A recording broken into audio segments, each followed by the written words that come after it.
Hello there and welcome to another one of these Lexical Lab 1 minute English videos. If you like this video, make sure you subscribe to our YouTube channel and check out our website www.lexicallab.com to find out more about our online courses. This week in one of my classes we were talking about annoying people, annoying habits and annoying things. And one of my students went off on a bit of a rant about her ex-husband, who apparently was a bit of a slob. He used to leave his stuff lying around all over the place. He never used to tidy up after himself. He did hardly any cooking. And basically, he didn't pull his weight around the house.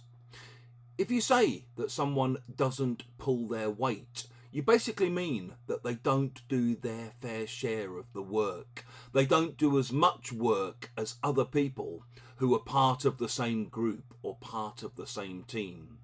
So it could be that, you have a lazy partner who doesn't pull their weight around the house. They just lie there expecting everyone else to tidy up after them.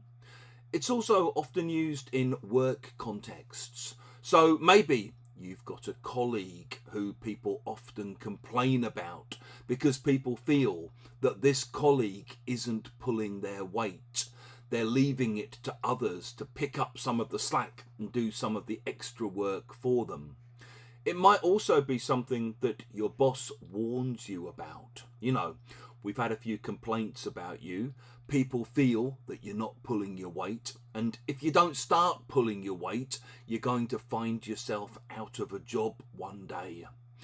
Sometimes you might need to warn people that you're working with as well on school projects or work projects. You might need to warn them by saying, listen, if you don't pull your weight or if you don't start pulling your weight, we're never going to get this work finished. We can't carry you forever. If you've enjoyed this video, please do click the like button. Please share it on social media with your friends, your students, your colleagues, and in the comments section below. We'd love to see examples of how you might use doesn't pull his weight, didn't pull her weight, not pulling your weight, and so on.